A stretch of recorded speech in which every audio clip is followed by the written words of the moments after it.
అందరికి వందనాలు. Praise lord. ఈరోజు పరిశుద్ధ గ్రంథం నుంచి యోహాను సువార్త 14వ అధ్యాయం మొదటి వచనం చదువుకుందాం పిల్లరా. మీ హృదయంను కలవరపడనీయకండి, దేవుని యందు విశ్వాసం ఉంచుచున్నారు, నా యందు విశ్వాసం ఉంచండి. ప్రే చేసుకుందాం. పరలోకము మా తండ్రి, నీకు పాదస్తున్న వస్తున్నాం ప్రభా. నీ వాక్యం మేము ధ్యానిస్తుండగా జైలు మిస్తున్న తండ్రి, యూట్యూబ్లో తండ్రి, నీ బిడ్డలు ఎవరైతే వాక్యం వింటున్నో సంఘానికి వచ్చిన బిడ్డలందరినీ దీవించండి, నీ కృపలో భద్రపరిచి ప్రతి ఒక్కరితో మాట్లాడే బలపరి సాయం చేయమని యేసుక్రీస్తు నామంలో వేడుకుంటున్నాను తండ్రి, ఆమేన్. పిల్లలు మనం చదువుకున్న వాక్యం చూస్తే యోహాను సువార్త 14వ అధ్యాయం మొదటి వచనం, మీ హృదయమును కలవరపడనీయకండి, దేవుని యందు విశ్వాసం ఉంచుతున్నారు, నా యందు విశ్వాసం ఉంచండి. ఇలా మనం చూస్తే యేసుక్రీస్తు ప్రభు స్వయంగా తన శిష్యులతో మరి ప్రభు మాట్లాడుతూ ఉన్నాడు పిల్లరా. ఎందుకు ప్రభు తన శిష్యులతో ఆ విషయాలు తెలియపరుస్తుందంటే, యేసుక్రీస్తు ప్రభు ఈ లోకంలో శరీరధారి ఉన్న దినాల్లో ప్రభు యొక్క శిష్యులకు, అపోస్తులకు ప్రభు కొన్ని విషయాలు తెలియపరుస్తూ ఉన్నాడు. ఏమని తెలియపరుస్తాడంటే, ప్రభు వాళ్ళకి తెలియపరుస్తున్నప్పుడు వాళ్ళ యొక్క హృదయాలు కల్వరంతో, బాధతో నిండి ఉన్నట్టు మనం చూస్తున్నాం. దాని విషయంలో ప్రభు మాట్లాడుతున్నాడు, మీ హృదయమును కలవరపడనీయకండి, దేవుని యందు విశ్వాసం ఉంచండి అని చెప్తూ ఉన్నాడు. ఎందుకు యేసు ప్రభు శిష్యులు కలవరపడుతున్నారంటే, యేసు ప్రభు తన శిష్యులకు తెలియపరుస్తున్నాడు, నన్ను వాళ్ళు పట్టుకొని నన్ను సిలువ వేస్తారు, నేను సమాధి చేయబడతాను, మళ్ళీ మూడో రోజు తిరిగి లేస్తాను, నేను వెళ్ళి స్థలము ఒక లేని ఎడల నేను స్థలము సిద్ధపరిచి మళ్ళీ మీ దగ్గరికి వచ్చి నేను తీసుకుని వెళ్తానని ప్రభు తన శిష్యులకు తెలియపరుస్తున్నప్పుడు, యేసు ప్రభు యొక్క శిష్యులు ఆ విషయాలు తెలియపరుస్తున్నప్పుడు వాళ్ళు కలవరపడుతున్నారు. మన యొక్క జీవితంలో పిల్లరా, ఎవరైనా మన కుటుంబంలో కానీ, మనము ఎక్కడైతే ఉద్యోగం చేస్తున్నామో, ఎక్కడైతే మనం చదువుకుంటామో, కొన్నిసార్లు మన స్నేహితులు మన నుంచి వెళ్ళిపోతున్నప్పుడు, దూరం అయిపోతున్నప్పుడు, మనం కొన్నిసార్లు ఎందుకంటే మనతో స్నేహం చేశారు కాబట్టి కొంచెం దూరం అయిపోతున్నప్పుడు మనం ఏం చేస్తామంటే బాధపడుతూ ఉంటాం. సేమ్ అట్లే యేసు ప్రభు శిష్యులురా, ప్రభు వాళ్ళతో ఉన్నాడు కాబట్టి, ప్రభుతో వాళ్ళు ప్రయాణం చేశారు కాబట్టి, ప్రభు ఒక మాటలు చెప్తున్నప్పుడు శిష్యులు కలవరపడారు. మన యొక్క జీవితాలురా కొన్నిసార్లు మనమురా అనేక విషయంలోరా మనమురా బాధపడుతూ ఉంటాము, చింతిస్తూ ఉంటాము. మన నుంచి దూరం అయిపోతున్నప్పుడు మనము కొన్నిసార్లు బాధపడతాం. అయితే మనం ఒకటి ఇక్కడ అర్థం చేసుకోలేదంటే, యేసుక్రీస్తు ప్రభు మీ హృదయంలో కలవరపడనివ్వకడని చెప్తున్నాడు పిల్లరా. అయితే మీరు దేవుని యందు విశ్వాసం ఉంచుతున్నారు, నా యందు విశ్వాసం ఉంచని చెప్పాడు. ఈరోజు భూమి మీద ప్రతి ఒక్క మనిషిని మీరు ఏ స్థితిలో వెళ్తున్నారో, ఏ బాధతో వెళ్తున్నారో, మీ పరిస్థితి ఏది ఉన్నప్పటికీ కూడా మనం ఒకటి అర్థం చేసుకోవాలి. పాపులమైన మనను ప్రభు ప్రేమించి వెతికి రక్షించుకున్నాడు. మన జీవితంలో పరిస్థితి ఏదనున్నది కానీ మనము ఎప్పుడు కూడా కలవరపడొద్దని దేవుని యొక్క వాక్యము సెలవిస్తుంది. దేవుని యందు విశ్వాసం ఉంచుతూ ఉండాల. మనం ప్రార్థన చేస్తూ ఉండాలి. దేవుని యొక్క వాక్యం చదువుతూ, సంఘానికి వస్తూ, ప్రతి విషయంలో మనం ప్రభు మీద ఆధారపడుతూ ఉండాలి. అయితే మనం చూస్తే ఇంకా కొంచెం ముందుకెళ్దాం పిల్లలు. యేసుక్రీస్తు ప్రభు అంటాడు, నా తండ్రి ఇంట అనేక నివాసం కలవు, లేని ఎడల మీతో చెప్పుదును, మీకు స్థలము సిద్ధపరిచి వెళ్ళుచున్నాను. ప్రభు తన శిష్యులకు చెప్తున్నాడంటే, నా తండ్రి దగ్గర స్థలములు మరి ఎన్నో ఉన్నాయి, ఒక లేని ఎడల నేను సిద్ధపరుస్తాను అని చెప్తున్నాడు. చెప్తూ ఏమంటాడంటే ఇక్కడ, నేను వెళ్ళి మీకు స్థలము సిద్ధపరిచిన ఎడల నేను స్థలంలో మీరు ఉండలాగున మరలో వచ్చిన ఏదో ఉండటకు మిమ్మల్ని తీసుకొని పోదును. నిజంగా మనం చూస్తే యేసుక్రీస్తు ప్రభు మొట్టమొదటిసారి ఎందుకు ఈ లోకానికి రావాల్సి వచ్చిందంటే, మనం ఆదం పాపం చేసినప్పుడు ఒక ఆదం ద్వారా లోకమంతా పాపం విస్తరించిన పిల్లల. నీతిమంతుడు లేడు ఒక్కడేను. కానీ రెండో ఆదం యేసుక్రీస్తు ప్రభు ఎందుకొచ్చాడంటే పరిశుద్ధాత్మ ద్వారా, మరియమ్మ ద్వారా ఈ లోకంలో జన్మించినట్టు మనం చూస్తున్నాం. 33 సంవత్సరాలు ఈ లోకంలో జీవించి శిలువ మీద కొట్టబడి, సమాధి చేయబడి మూడో రోజు తిరిగి లేచిన దేవుడు. అయితే మొదటిసారి ఎందుకు వచ్చాడు యేసుక్రీస్తు ప్రభు అంటే పాపులను రక్షించడానికి వచ్చాడు పిల్లరా. రెండోసారి ఎందుకు వస్తాడంటే మనం తీసుకుపోని వెళ్ళి రెండోసారి లోకానికి తీర్పు తీరుస్తాడు. అయితే ఆ తీర్పు రాకముందు యేసుక్రీస్తు ప్రభు సంఘానికి చెప్పిన విషయం ఏంటంటే మనుషులందరి కొరకు ప్రార్థన చేయండి. సర్వలోకానికి వెళ్ళే సర్వ సృష్టికి సువార్తను ప్రకటించండి. ఈ గుడ్ న్యూస్, ఈ శుభవార్త అందరికీ తెలియపరచాల అని సంఘానికి దేవుడు అప్పగించిన పని. ఇలా మనం చూస్తే యోహాను సువార్త 14:6 యేసు నేనే మార్గము, నేనే సత్యము, నేనే జీవము. ఇలా మనం చూస్తే యేసుక్రీస్తు ప్రభు యేసు నేనే మార్గం అంటున్నాడు, సత్యము నేనే అంటున్నాడు, జీవము నేనే. ఇలా మనం చూస్తే యేసుక్రీస్తు ప్రభు మార్గంలో దేవుని యొక్క ప్రజలు మనము నడుస్తూ ఉండాలి. ఎందుకంటే యేసుక్రీస్తు ప్రభు మార్గం ఏంటంటే ఒక మంచి ఒక రూట్ మనకు ప్రభు చూపించాడు పిల్లరా. ఎందుకంటే పాపానికి చీకటికి సాదృశ్యం, వెలుగు పరిశుద్ధకు సాదృశ్యం. అయితే దేవుడు పరిశుద్ధుడై ఉన్నాడు కాబట్టి మరి ఆదాం పాపం చేసినప్పుడు లోకమంతా మనుషులు పాపంతో విస్తరించినప్పుడు మరి లోకంలో ఒకడు నీతిమంతులైన దేవుని వాక్యం కానీ రెండో ఆదాం యేసుక్రీస్తు ప్రభు ద్వారా ఆయన రక్తం ద్వారా మనం నీతిమంతుగా తీర్చబడతాం దేవుని వాక్యం చెలివిస్తుంది. అయితే దేవుని యొక్క ప్రజలకు, సంఘానికి, తన యందు విశ్వాసం ఇచ్చిన వారికి ఏం తెలియపరుస్తుందంటే మీ హృదయంను కలవర పడనీయకండి అని చెప్తున్నాడు.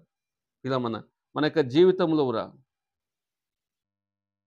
మనము ఎక్కడైతే జీవిస్తూ ఉన్నామో, ఎక్కడైతే మనం పనిచేస్తూ ఉన్నామో,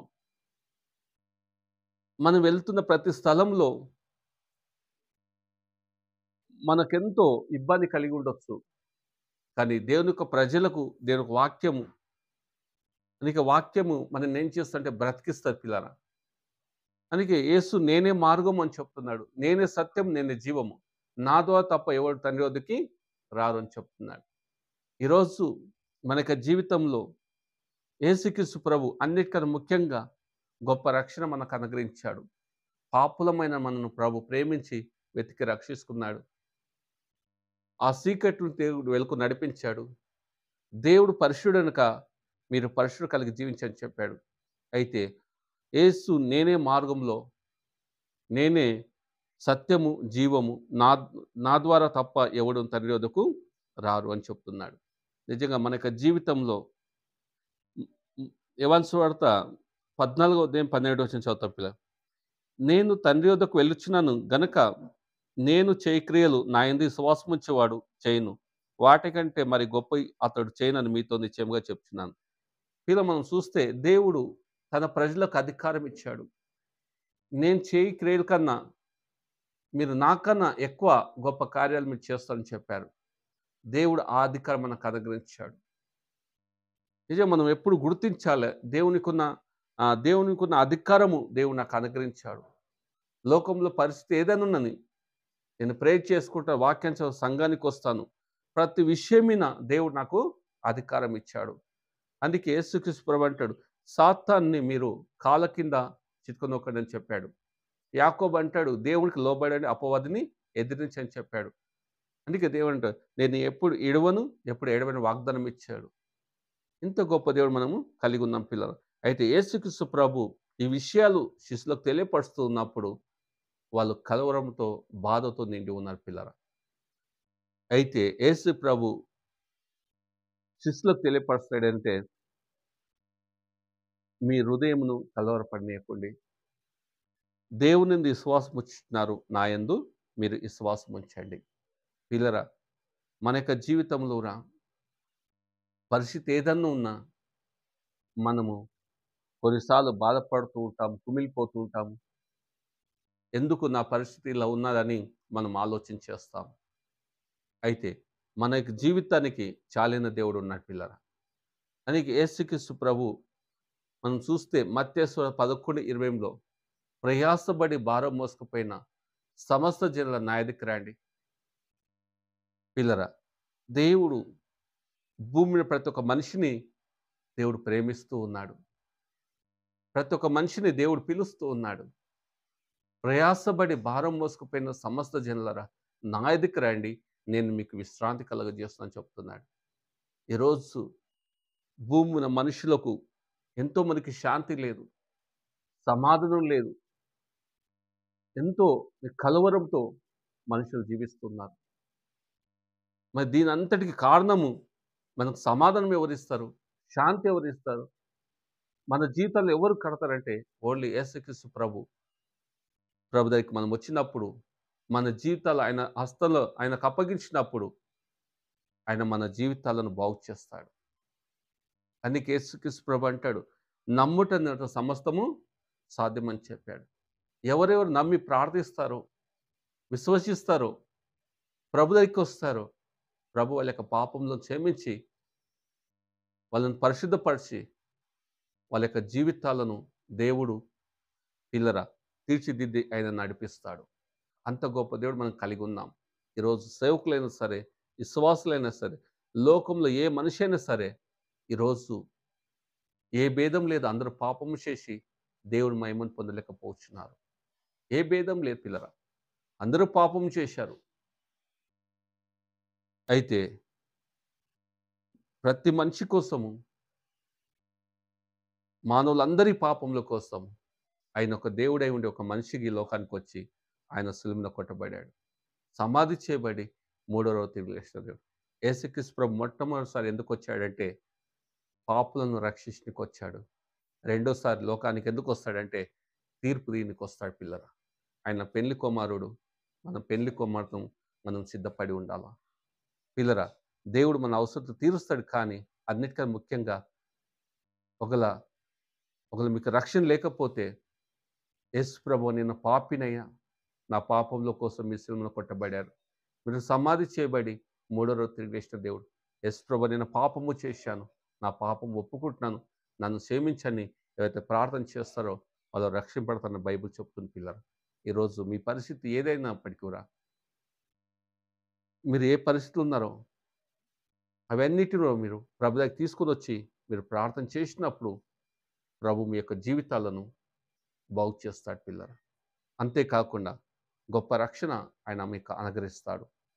ఈరోజు మనం చూస్తే యేసుక్రీస్తు ప్రభు శిష్యులకు ఆ విషయాలు తెలియపరుస్తున్నప్పుడు యేసు ప్రభు శిష్యులు మరి కలవరంతో భయపడుతూ, ఎందుకంటే యేసు ప్రభుతో వాళ్ళు ప్రయాణం చేశారు, ప్రభుతో వాళ్ళు భోజనం చేశారు, ప్రభుతో కలిసి వాళ్ళు సేవ చేశారు. అయితే లాస్ట్ ప్రభు ఈ విషయాలు తెలియపరుస్తున్నప్పుడు యేసు ప్రభు శిష్యులు కలవరపడుతున్నారు.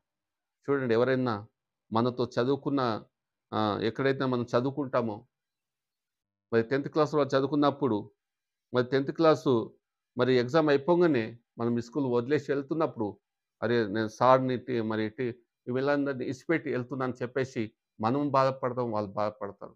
మన కుటుంబంలో మనతో ఉన్న వాళ్ళు కొంచెం దూరం అయినప్పుడు మనం ఎంతో బాధపడతాం. పిల్లలు మనం ఎక్కడైతే పని చేస్తామో కొంచెం వాళ్ళు ఎన్నో సంవత్సరాలు కలిసి పనిచేసినప్పుడు వాళ్ళు కొంచెం దూరం అయినప్పుడు మనం బాధపడతాం.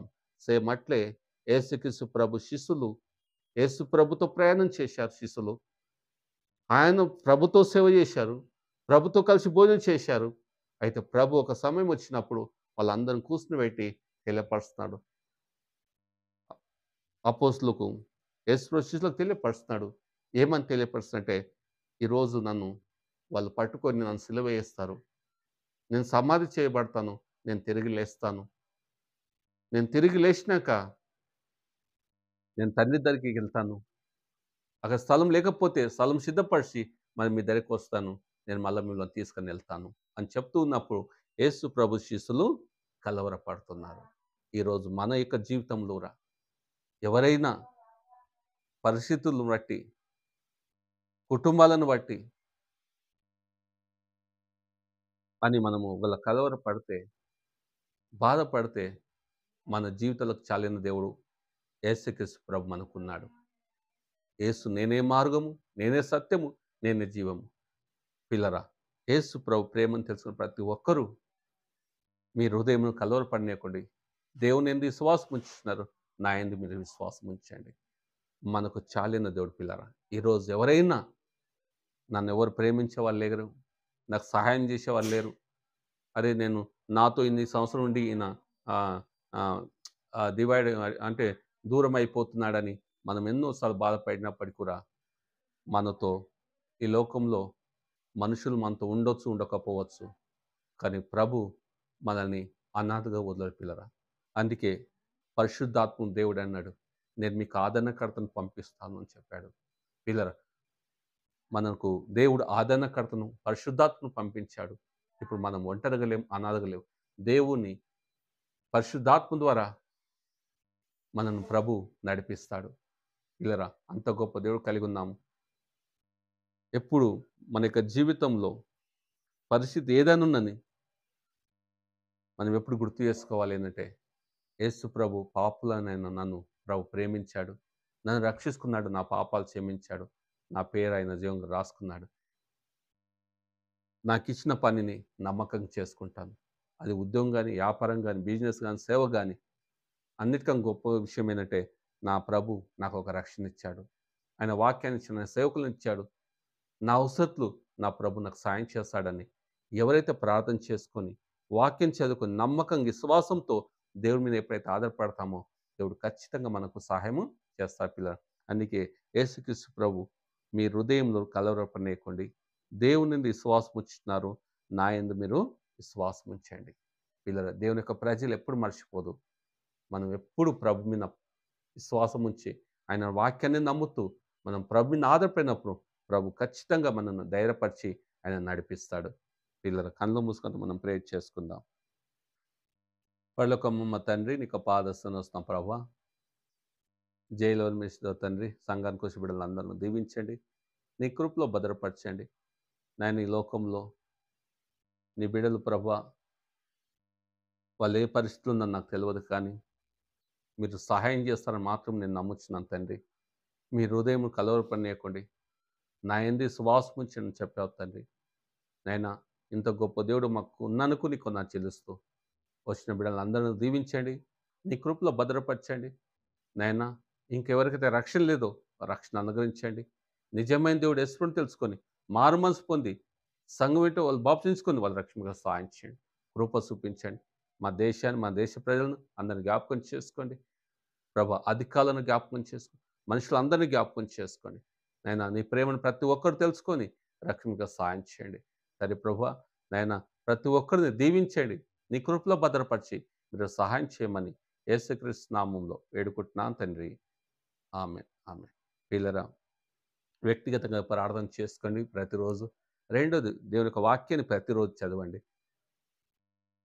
కుటుంబంతో కలిసి కుటుంబం ప్రార్థన చేసుకోండి.